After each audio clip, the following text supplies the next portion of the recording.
World Cup 2016, gli europei di calcio 8 si giocano a Roma. Scegli la maglia della tua nazionale e vinci 10 weekend in una capitale europea. È una bella partita, aperta entrambi i fronti, diciamo così, partita combattuta fino alla fine. Noi ci abbiamo creduto fino alla fine, sia nel risultato finale che nel raggiungimento dei playoff, che a questo punto lo sono svaniti. Io faccio i complimenti ai miei ragazzi perché noi ci eravamo prefissati questo obiettivo, è un obiettivo che in fondo noi abbiamo raggiunto, e che solo grazie ad una regola allucinante che è stata,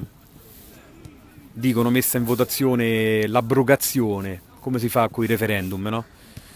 Si fanno le leggi e poi si fanno i referendum per toglierli, questa è una cosa che non si può sentire, però è così, noi l'accettiamo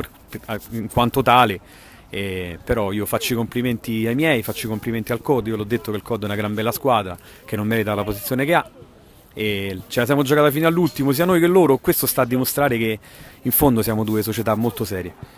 Quest'anno è mancato il risultato, non sono d'accordo sul fatto che abbiamo fatto delle prestazioni al di sopra delle nostre aspettative, perché sinceramente adesso oramai il campionato è finito, io quindi posso dire che abbiamo fatto quello che io sapevo che noi dovevamo fare, anzi io sinceramente ad inizio d'anno mi aspettavo anche di più, perché la rosa c'è, è una rosa competitiva, ci sono venuti a mancare è un termine bruttissimo, ci sono mancati dei giocatori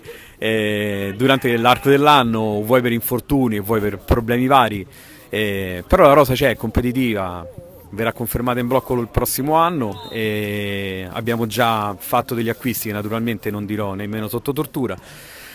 quindi sono ben fiducioso per l'anno prossimo. Però questa stagione non è ancora finita, abbiamo l'ultima partita contro il CJ, perché sennò poi qui ci portiamo avanti col lavoro, ma ancora c'è da finire questo in corso, quindi noi ci saremo anche l'anno prossimo, abbiamo